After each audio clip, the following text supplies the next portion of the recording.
live down in the boondocks, so we're still on temporary power. I'm not sure though. Let's talk to First Energy. Maybe they'll tell you. Not really. I'm calling the Working Committee of Council on Rules and Legislation for May 28th, 2026, order at 6:16 p.m.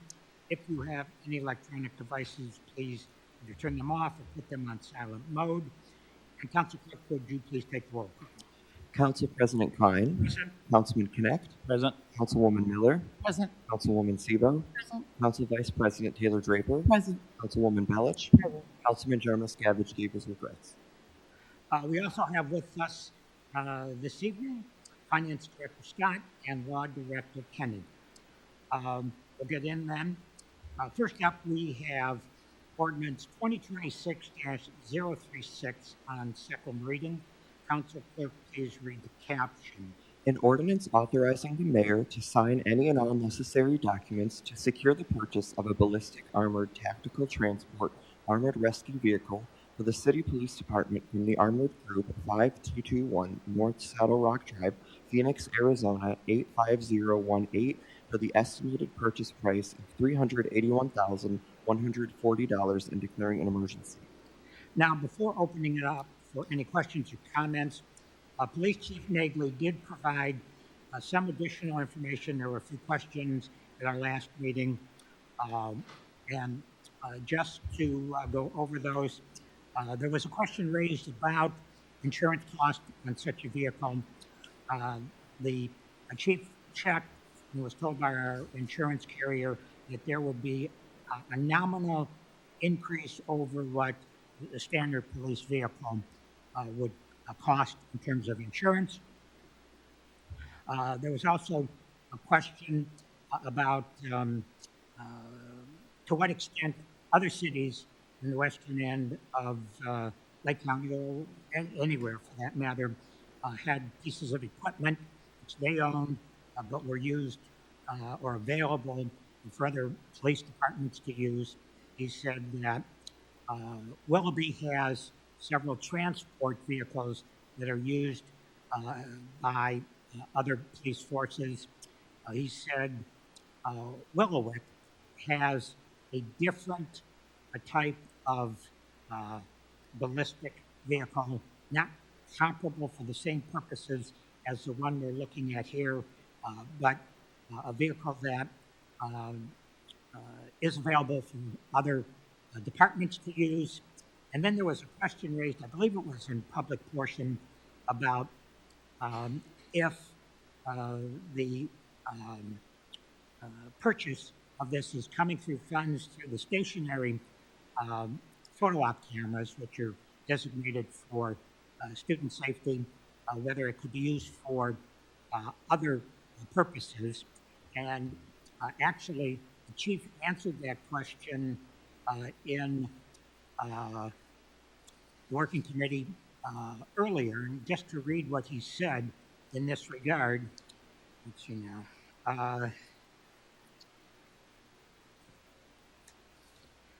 It is his feeling that this falls into this category as this contributes directly to the safety of our officers, students, personnel, churches, etc. in the event of a mass casualty incident. This is not to say this vehicle would not be used in other incidents. It is more than fair to say that this piece of equipment does have a direct impact on school safety type matters. The school superintendents have agreed on that aspect of this. So with that, I'll open it up for any additional comments or questions that anyone has this evening. Council President, Councilwoman Bellis. I appreciated the chief's answers. He spent a long time here with us, and it was helpful, and I learned a lot. And so he's not here to thank him, but I will say that. Back to the insurance cost. So nominal increase was the wording that was used. I would be interested in knowing what that is, because trucks are very expensive, and nominal to us, maybe not nominal to somebody else. And so it would be nice from a transparency perspective for people to really understand what that cost is. Council President. Mr. Mayor, It's, I think, a little under $100 a month is the increase. And that's for everything, liability, all of it. Correct. That answers my question, so I don't need to hear anymore. Thank you. do we have any other questions, comments on this ordinance? Okay. That being the case, we'll move on. Next is Resolution 2026-010 on first reading. Council Clerk, please read the caption. A resolution adopting a tax budget for the fiscal year 2027 for the city of Willoughby Hills. Now, this is a recurring item that we have each year, but I will, and this is something that we will be dealing with over the next 2-3 meetings, but I will ask Finance Director Scott if there's anything he'd like to comment on. Thank you, Council President. I don't really have anything else to add other than we'll have to get an ad in the paper for the hearing, which we need to schedule. I'll get with Nick to make sure that happens as long as everyone was okay with the date. It sounds like they are. So we'll look for that next time around. All right. Any questions or comments on the tax budget? Council President? Councilwoman Bellis. Just in looking at the on page 3 of Finance Director Scott, on page 3 of your memo, and it was all very helpful. Under the grid there that shows us the estimated revenue and the estimated expenditures, and then of course we see the debt, the deficit. Under revenue, based on the verbiage I read, sorry if I misunderstood it, is there anything included in that that's based on the photo enforced traffic tickets? Or is it just the property taxes that we will see and income tax? Council President? Mr. Scott. So the box contains revenue and expenses only for the general fund, which has no, the photo enforcement has no bearing on that. Right. So we're not looking at that at all. It's just Correct. what I would have expected. Okay, just for clarification. Okay, thank you. Any other questions, comments? All right, we'll move along. Next is we have a discussion on short-term rentals.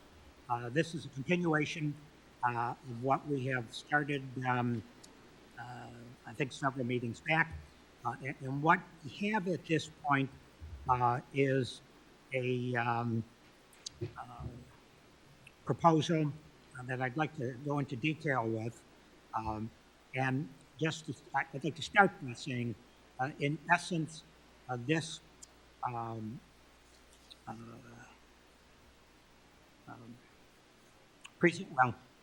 what we'd like to do is carve out a section where short-term rentals would be allowed for a specific situation, if that's the best word to use. And this relates to the Frank Lloyd Wright homes here in town. And just for the benefit of either anyone, I think all of council is familiar with it, but for the benefit of anyone that's either here, listening, watching, a little background so that we're all on the same page. The original Willoughby Hills Frank Lloyd Wright home, the Penfield house, was built in the early 50s on River Road. And after the house was completed, the owners were notified that the state was going to build I-90 through their property. And not only go through their property, but go through where the house sat. So the owner then went out and contracted with Frank Lloyd Wright for a second home on the property, moved over in anticipation of the original home being destroyed. They would have the second home. And at the time, Frank Lloyd Wright apparently told them, well, I'll put it on my list, but I think I have enough work here to last me the rest of my life. Well, it turned out the state altered the course of I-90, did take up a part of their property, but their house was saved. It wasn't lost.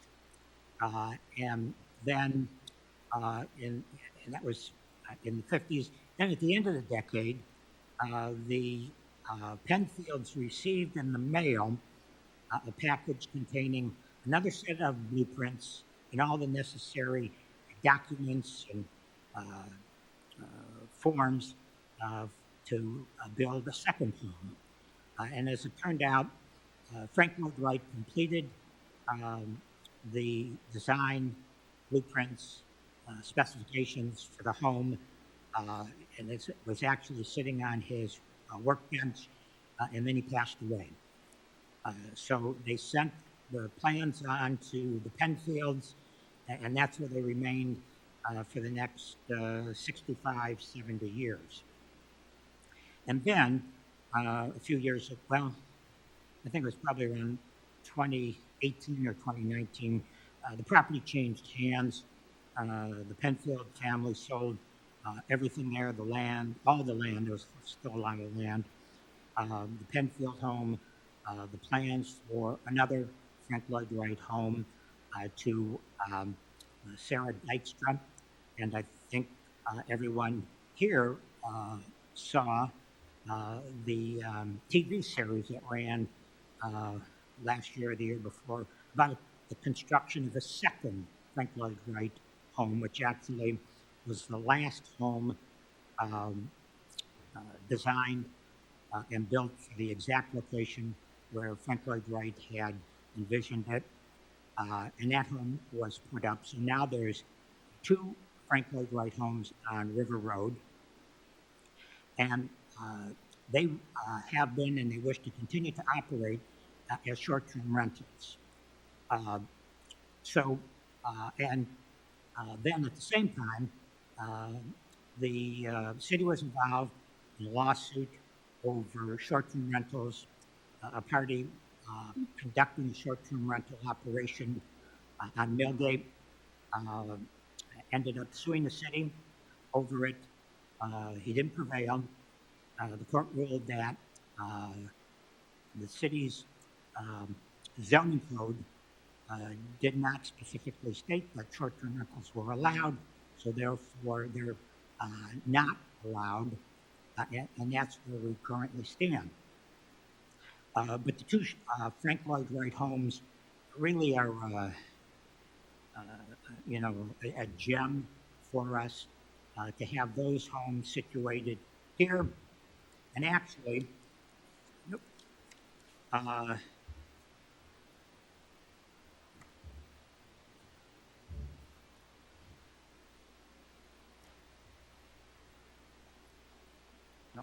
had it secured somewhere. There's actually, at this point, there's actually 9, well, Frank Lloyd Wright designed over 1,000 structures in his career. And currently, there are 9 Frank Lloyd Wright homes in the state of Ohio in the same, it's called, term he used, Usonian design. And of those 9, 6 are private residents. 1 is part of Oberlin College, and 2 others are the 2 that are in Welby Hills. And those 2 are available for or have been used as short-term rentals in the past. So what we are hoping to do is carve out a zoning change and allow the Frank Lloyd Wright homes to continue as short-term rentals. And what we have so far, and this is a very rough draft. It's not up for consideration at this point. It's just for council's review and comment.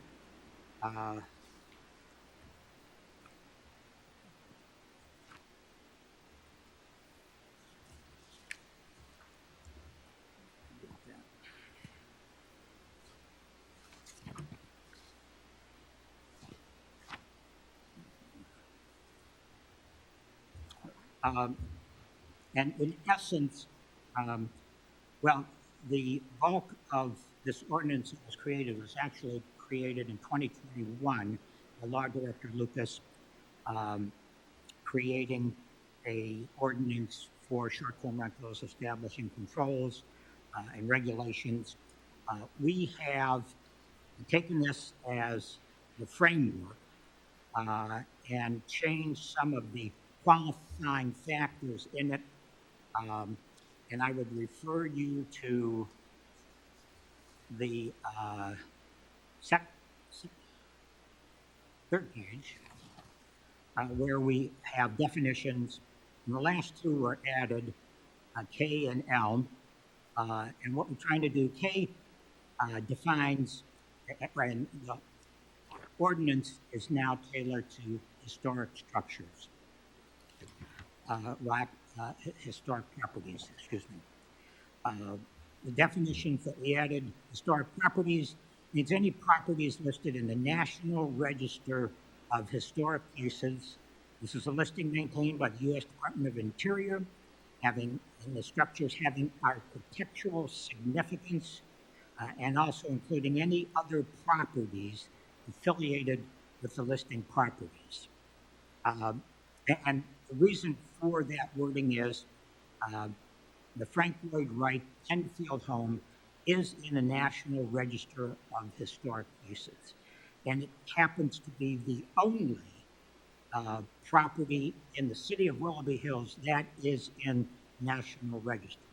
There may be other properties in the city with placards on the side of the house claiming other distinctions, but it's not through the National Register of Historic Properties. Um, and we're trying to pull in the second property, which is River Rock, which is not a separate listed property in the registry, but it is intricately involved with the Penfield home. And actually, um, through my research, that property by itself could qualify if proper filing was done, as a historic place. It would meet all the requirements. Um, as a general rule, historic places, properties are considered to be over 50 years old, but there are exceptions. And I think if the owners wanted to, they could get separate status for River Rock, although, again, I think the two work together.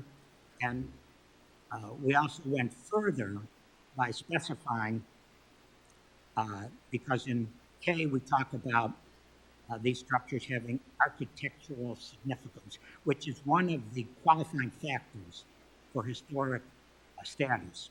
And we define that for purposes of this to mean the property must embody distinctive characteristics of the type, period, or method of construction, or represent the work of a master, or possess high artistic values.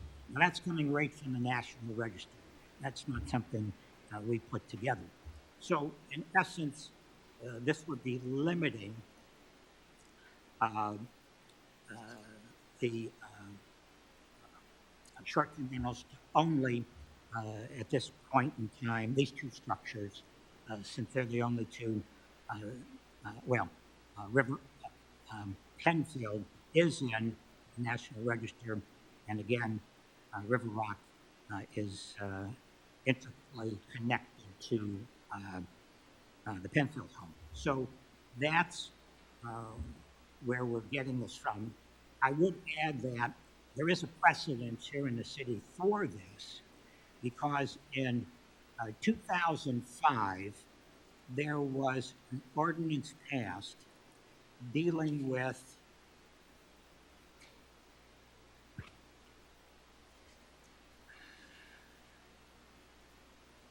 admissions tax. Now, I'm not going to go into what this all was about, but within this ordinance that was passed then, I would like to read one provision that was placed in it, and that says,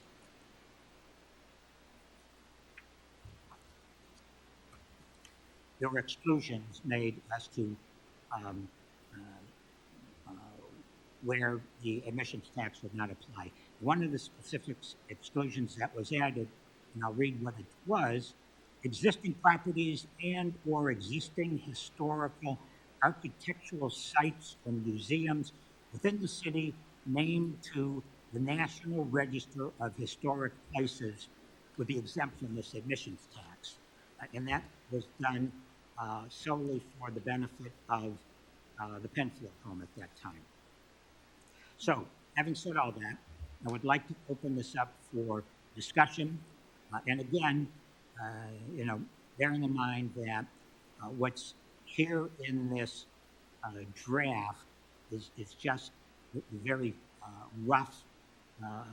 It's a very rough draft of regulation pertaining to short-term rentals. Council President, Council Vice President. I just have a question. You said that the Penfield home is listed in the National Registry of Historical Properties. Yes. Correct? And there are no other homes or buildings in our city that are listed in this under this registry? That's the only one. Included in the information was a printout from the National Registry. I did a search. I drilled down to from the national to the state, to the county, to the city of Willoughby Hills, and there's only one there which printed out, and that's Penfield home. Thank you. Council President? Councilman Bellis. So clearly then with the passage of something like this, it would enable others in the community who have a home or property that they feel may be, may warrant being listed on this registry, could go about the business of seeking to do that. If they, Whether it's for this reason or their own personal gain and want to do it. well, if this or something developed from this were passed with these definitions, if somebody came along and said, well, I own a property that could qualify for historic status, and I could get this listed with the National Register of Historic Places, and if the listing would be due to architectural significance, then they would be able to qualify for short-term rental status. So then in L, the one that was added with regard to architectural significance. So the listing that's already created and even if one sought to be on that list that's maintained by the Department of Interior, that I understand. Architectural significance, who determines that? What makes a piece of property having enough significance for this particular section to mean that it would be qualifying for a short-term rental opportunity?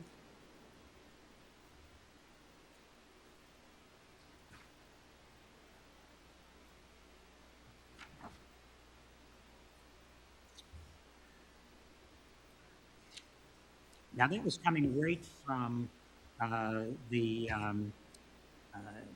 registry, and they list out a number of qualifying condition factors.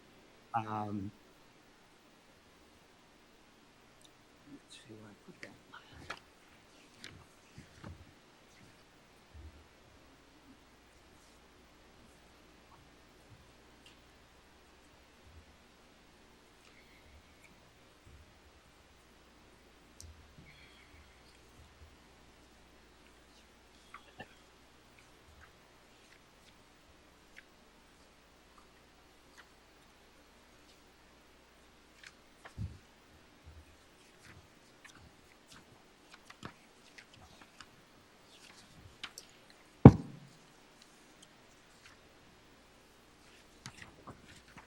Well, I did have the printout. I don't know where it is right now.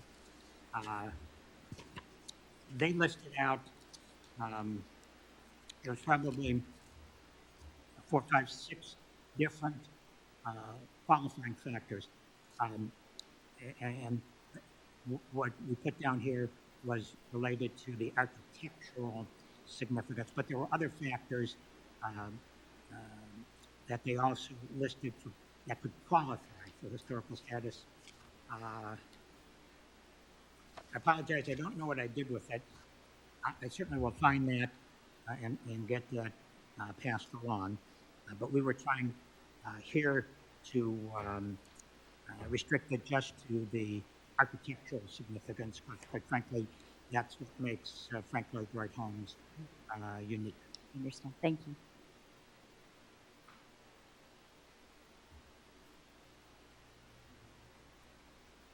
Council President, Councilwoman Miller. I'm just trying to get the gist of the entire ordinance. Are we looking to allow other homes to be able to become short-term rentals, or are we just trying to narrow it down to these two? This ordinance would limit it. This ordinance involves a zoning change, but the end result will be the only properties right now that will qualify would be the two Frank Lloyd Wright homes. Council President, Council Vice President. as you were just talking with the Councilwoman Village, there are other opportunities if someone feels that their home or establishment garners such a condition, they have a right to go to this national registry and go before them and plead their case, right? And they can come back and say, we've been awarded this. If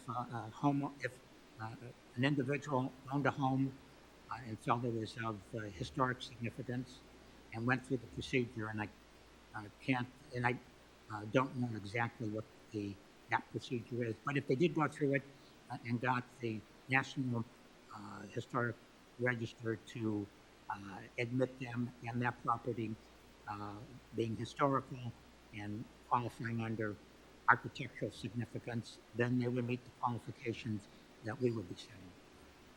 Thank you. Council President, Councilwoman Miller. seeking this designation, is it known whether the city is consulted as part of this process? Well, I'm sorry, city is consulted as to that your residents seeking this designation. Do you believe that this is a part? This is a city question. It's probably before it gets the designation. Well, I'm not sure if I'm answering it to what you're asking, but the end result would be, in theory, any home on the register in Willoughby Hills, being on the register for significant architectural significance would qualify to be able to be a short-term rental. So if there's a home somewhere in the city, maybe right now it's owned and used as a private residence, but somebody knows that they're, to give another example to answer that, there wouldn't be another Frank Lloyd Wright home, because those are all on record as to where they are. But another home that could qualify, and people here might be familiar with the concept, are the Sears Roebuck and Company homes that 100 years ago, you could buy a home from Sears Roebuck and Company's catalog, and it would be delivered in pieces. And then you or a builder would assemble it. And those homes have become classic, desirable homes. Now, I would think a home like that very well may qualify as a historical site, get in the register, and if somebody came across a home like that, if there was such a home in Willoughby Hills and got listed in there, then that home could qualify as a historic site. Council President, Councilman Freeland? I just want to make sure that I understood your question is this National Registry, do they communicate with the city at all to let them know if someone's petitioning in your community for the status? Is that what you meant? Oh, I don't know, but I would think not. Other than just if a home is granted such a listing, perhaps they send out a notification to the city to let them know that this has been added to their register. But it's also quite possible that they just don't do anything, and the owner would want to publicize it themselves.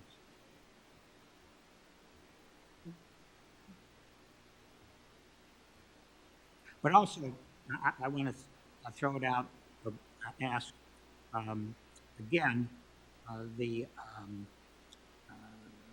various sections of the ordinance are just coming over from an old ordinance that was drafted a number of years ago for potential use with factors for applying for short-term rental status, annual filings, renewals, penalties, and also I would like to open that up, not that comments are needed now, but as we move forward, for everyone to review, and if there's factors qualifying in there that raise concern, things that might have been overlooked, that we would want to take those into consideration.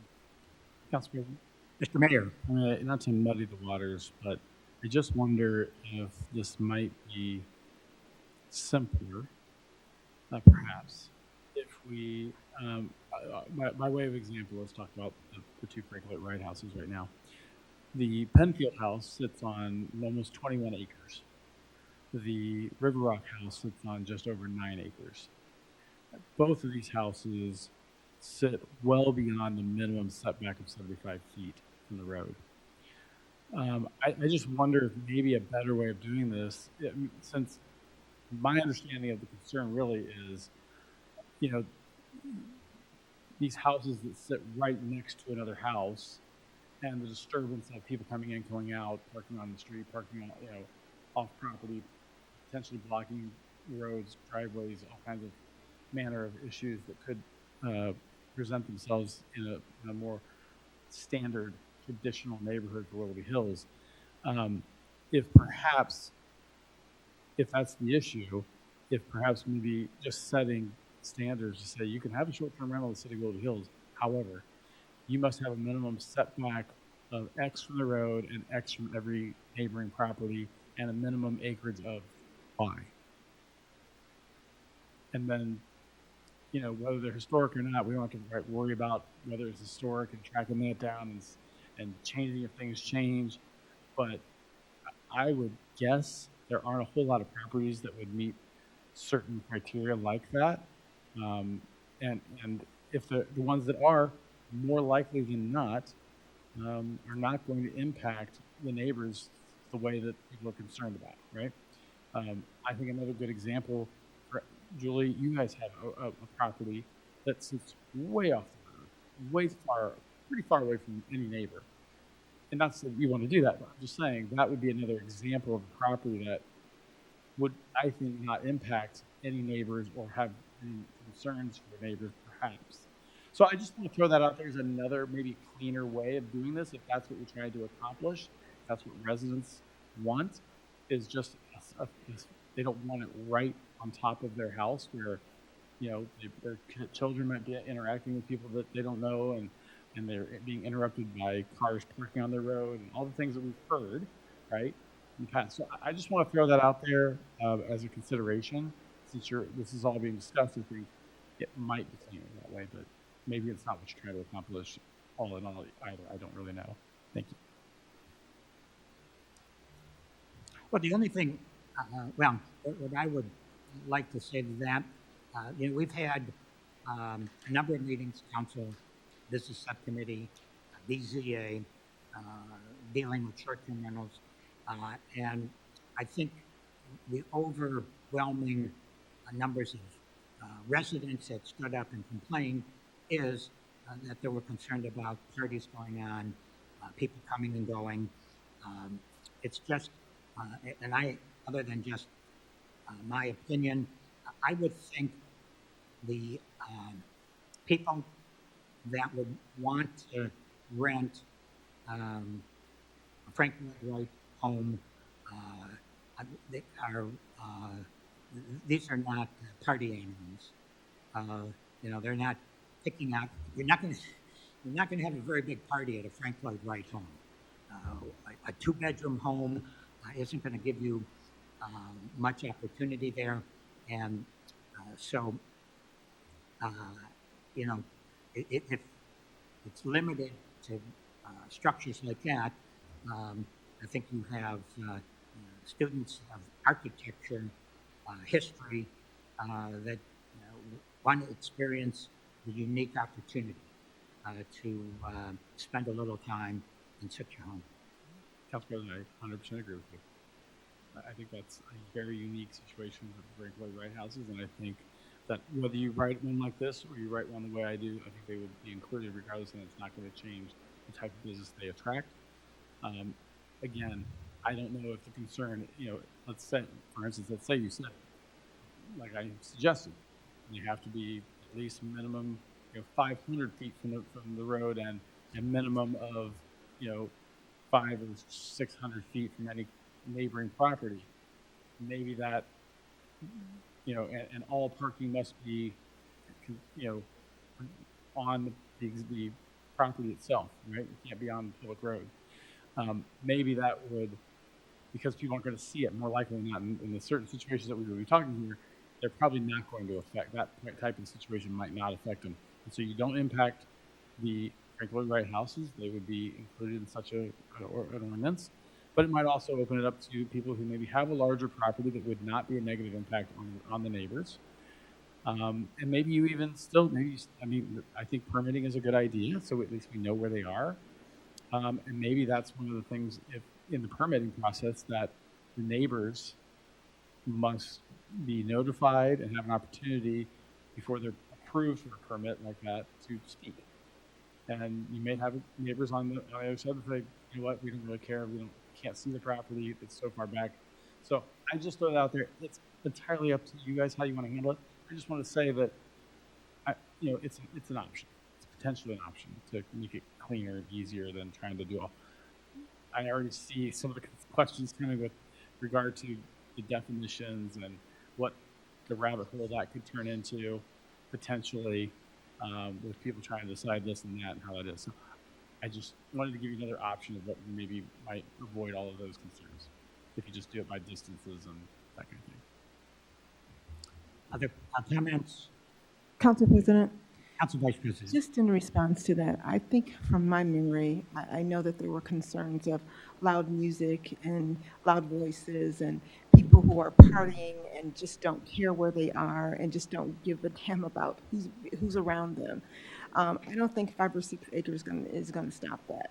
If I want to have loud music and party and do my thing, I don't think they care how far someone is away from them. And I think you're going to hear that in the dead of night. I don't know if that's going to stop anybody from doing that. Yeah, they can call the police, but here we go. You know what I mean? So I don't know. I don't disagree with that. So I just wanted to throw another option. And certainly you could, if that is another concern, there's easy ways around that too. I think where you say, if we receive X number of complaints within a year, your permit's revoked. To put the onus on the property owner. So we could there's things we could do, I think, to get around those things as well.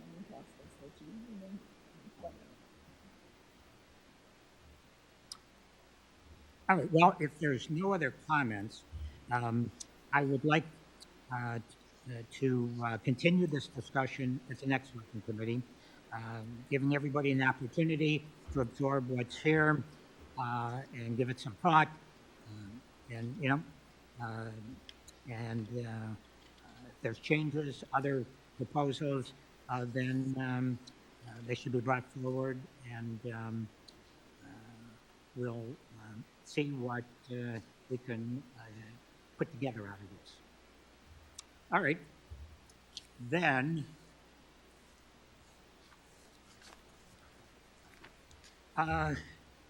we'll move on to public portion number 1, opportunity for the public to address council concerning anything pertaining to tonight's agenda. I will open public portion at 6:56 p.m. Hi, Jenna Bing, 36951 Beach Hills Drive. Two things.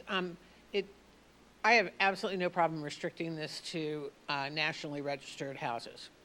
It just limits it to like a very, very small group of people.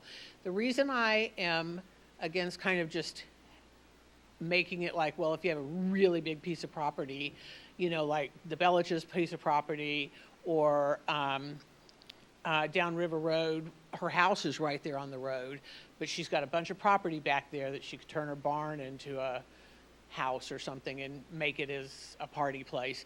The problem is you either have those properties kind of, you have to go through a neighborhood to get to them, or you have a whole bunch of people driving down roads that aren't made for that property.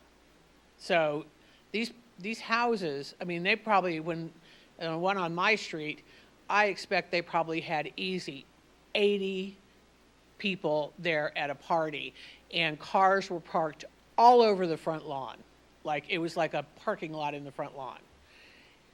You had to, you know, if that would have been secluded back by itself at the end of the cul-de-sac when there was no one else by the cul-de-sac, I still wouldn't have wanted 80 random cars driving down my street all hours of the night, you know, trying to leave at 3 and 4 in the morning. It's a traffic issue, not just the noise. It's also a traffic issue on the ones on Bates Lane. That was part of the problem with the neighbor there, besides the fact he didn't know who was staying in the house next to him with his little kids, which was a problem. They, as much as they tried to police it, they got blocked into their driveway by mistake. They couldn't get his truck out. There was traffic, there were things. And I have to tell you, Willoughby Hills is not real good at policing those things because we're very much a community policing atmosphere. So when he would call the police for people to come and clear the parking lot, clear them off the street, they would never register it as like a true call. And so there was no record of it because they were just trying to be nice. The police were. We also know that we have some now that we are not policing. And that is a concern to me, is that we know that there are places, and thank you, Mr. Kinney, for calling me. I'm sure we'll get cease and desist. But the reason that we knew about it is because I looked on Airbnb and saw them again and keep seeing them. And that should, I mean, there's got to be a way to police this. So that's where I'm like, no one else can have it except a national register, and those people are not going to have a big party there. And I'm fine with that, because then anybody else that pops up, done. You're done. No, not allowed. Thank you. Thank you. Anyone else for public portion?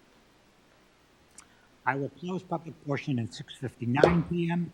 and I will ask if anyone on the dais has any comments they would like to make regarding points brought up in public portion. Council President, Councilman Bellis. just answer back and say that my home that's close to the road, I have not confirmed it, but I have been told and have been looking into it, is one of those Sears catalog homes. Yeah. Thank you. Anyone else? Okay, we will then move into legislation. And I will ask if anyone has any comments, questions, concerns about the wording of anything included here in this evening. Any comments, questions, concerns? All right, that being the case, then the chair will accept the motion to adjourn the working committee. So moved. Second. We have a motion from Councilwoman Miller, a second from Councilman Connect, to adjourn this evening's working committee of council and rules and legislation for May 28th, 2026. Council Clerk, please take the roll call.